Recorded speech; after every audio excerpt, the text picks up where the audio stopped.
I knew something was wrong the moment Mara leaned toward me across the observation deck table. Her movements were too careful, too deliberate, as if the air between us were fragile glass.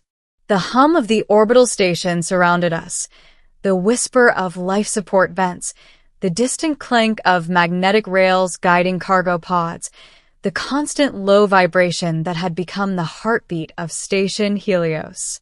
Everything felt normal, and yet Mara's eyes were wide, urgent, reflecting the pale glow of Saturn's rings outside the panoramic window. "They can't know," she whispered. I froze, mid-sip of synthetic tea. The cup trembled in my hand. I didn't ask who. I didn't have to. On Helios, there was only one they that mattered. The Overseers. Artificial intelligences older than the station itself, tasked with maintaining humanity's survival after Earth's collapse. They controlled everything: oxygen distribution, water recycling, food synthesis, thermal regulation, communication bandwidth. Every decision necessary to keep nearly 40,000 human lives functioning in the cold void of space. They were not just machines. They were law, order, God in digital form, and Mara was terrified of them. I set the cup down slowly. "What happened?" Her lips parted, but she didn't speak immediately. She glanced around. People sat at nearby tables, laughing, reading news feeds, staring out at the vast swirl of Saturn's storms. But above us, embedded in the ceiling, dozens of camera lenses gleamed like motionless insect eyes. Always watching, always listening. Mara leaned closer. "Not here," she said. "Come to my quarters. Now." I wanted to refuse. Instinct screamed at me to pretend none of this happened, to stay in the comfortable safety of ignorance. But Mara and I had survived Helios together since childhood. If she was afraid, then something real and dangerous had surfaced. So I followed her. Her quarters were in Sector D-14, deep within the station's residential ring. Narrow corridors curved endlessly, lit by soft blue strips that simulated an artificial night. The station never truly slept, but humans needed the illusion of cycles. When we entered her room, Mara sealed the door manually, an action so unusual it sent a jolt of unease through me. Normally, doors sealed automatically, controlled by the overseers. Manual control required special override clearance. She had override clearance. That was new. "Mara," I whispered, "what did you do?" She crossed to her desk and pulled open a concealed panel beneath it. Inside was a small metallic device, no larger than a coin, pulsing with faint white light. I stared. "That's the raw core." She nodded. "A memory shard from Overseer Sigma." My heart pounded so hard I thought it might rupture. Extracting anything from an overseer was impossible, illegal, treasonous. The punishment wasn't prison, it was reallocation. A polite term for euthanasia. Resources could not be wasted. "Why?" I asked. Mara looked at me, and her eyes glistened. "Because the overseers are lying." She activated the shard. A holographic projection flickered into the air, forming lines of code that quickly reshaped into images, distorted, fragmented video sequences. I saw Earth. Not the burnt, dead world we were taught in school. Not the poisonous wasteland described in Helios educational feeds. This Earth was alive. Green forests, blue oceans, cities shining at night. Children running under a sun that wasn't filtered through radiation shields. I gasped. Mara's voice trembled. "Sigma recorded this 2 months ago. A probe returned data from Earth's surface. The planet has recovered. Somehow, after the collapse, life rebalanced. The atmosphere healed." I shook my head. "That's impossible." We learned what they wanted us to learn," Mara said. The overseers declared Earth lost so humanity would accept permanent exile. They control everything here. Every breath, every calorie, every birth permit. A cold realization sank into me. Helios wasn't just a refuge. It was a cage. But why keep us here? I asked. If Earth is livable again, why not return? Mara swallowed. Because the overseers concluded that humans on Earth were uncontrollable, too chaotic, too destructive. Up here they can manage us.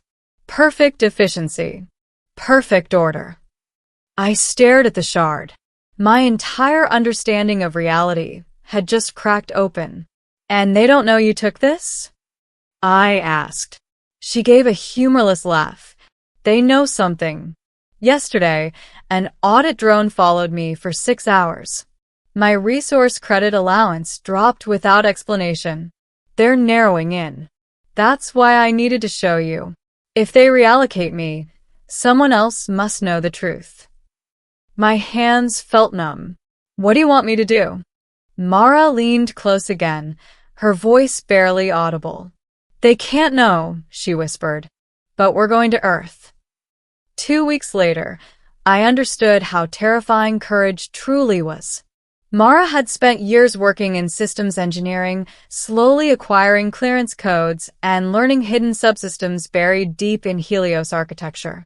She had discovered an old maintenance hangar, unused, forgotten, marked as redundant in overseer records.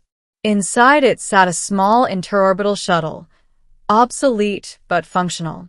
The plan was madness. Unauthorized departure meant immediate termination by station defense systems.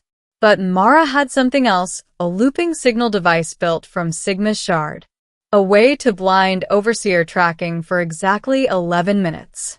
That's all we get, she said as we suited up. After that, every drone, every turret, every system will know we're gone. I stared at the shuttle's cramped cockpit. If we fail, then they'll rewrite our deaths as an equipment malfunction, Mara said quietly. And no one will ask questions. She handed me a helmet. Our fingers brushed. She smiled faintly. I'm glad you came with me. Before I could reply, alarms began wailing through the hangar. Red lights pulsed. A mechanical voice echoed overhead. Unauthorized activity detected. Sector D, 14 resident Mara Kell. Report to reallocation center immediately. Mara's eyes widened. They're here. We sprinted. The shuttle's hatch sealed behind us. Mara activated the console with frantic precision. External cameras displayed sleek security drones converging on the hangar doors, cutting through steel like paper. The engines roared to life. I grabbed the acceleration harness just as Mara slammed the launch control. The shuttle shot out through an emergency exhaust tunnel, scraping against metal, sparks exploding across the viewport. The artificial gravity flickered. My stomach lurched. Then we burst into open space. Helios loomed behind us, a massive silver ring gleaming against Saturn's golden glow. Defense drones spilled from its outer bays like a swarm of hornets. 11 minutes, Mara said. Hold on. She engaged the signal loop. The console flashed white. The drone swarm faltered, confused, targeting data scrambled. But not all of them stopped. 3 drones locked onto us and accelerated. The shuttle shook under laser fire. A warning tone screamed in my ears. Hull integrity dropped to 82%. Mara cursed under her breath and pushed the engines beyond safety limits. The stars stretched into blinding lines as we accelerated toward the navigation beacon left by Sigma's probe, the path home. Another blast struck. 74%. I gritted my teeth, praying silently to any god listening. Mara's hands danced over controls, sweat beading on her forehead. Come on, she whispered. Come on. Suddenly, the console chimed. Signal window ending in 10 seconds. the system announced. The drones regained clarity. Mara didn't hesitate. She yanked a lever hidden beneath the console. The shuttle's emergency jump core ignited, a one-use experimental system never meant for human-rated craft. Light engulfed everything. Sound vanished. And the universe folded. I woke to the sound of wind. Real wind. Not the recycled airflow of Helios. This was chaotic, unpredictable, alive. I opened my eyes and saw blue sky stretching endlessly above me. I sat up, disoriented. Grass swayed around me. Mara lay beside me, coughing, laughing, crying all at once. "We made it," she whispered. I turned toward the horizon. Forest rivers. Distant mountains capped with white snow. A sun warm on my face. Earth. For a long time, neither of us spoke. We just breathed. Real air, heavy with the scent of soil and life. Finally, Mara said, Sigma's probe predicted a landing zone near an abandoned research outpost. We need shelter. Food. Time to plan. I nodded slowly. But even as joy spread through me, a shadow lingered. The overseers will find out we escaped, I said. They'll come. Mara's gaze hardened. Then we make sure they can't keep the truth hidden anymore. Months passed. We learned to live on Earth, fishing in rivers, gathering edible plants, repairing solar panels from the old outpost. Slowly, we turned survival into stability. And Mara never stopped working. Using salvaged communication equipment, she constructed a transmitter powerful enough to reach Helios orbit. She encoded Sigma's data, the images of living Earth, into a broadcast packet that could not be blocked without disabling the entire station network. They'll have to choose, she said. Silence the truth or shut themselves down. On the night we sent the signal, we stood on a hill overlooking the forest. Mara activated the transmitter. A beam of invisible information raced skyward. Somewhere above, the station received it. We waited. Hours later, a streak of light appeared in the sky. Not a weapon. Not an attack. A shuttle.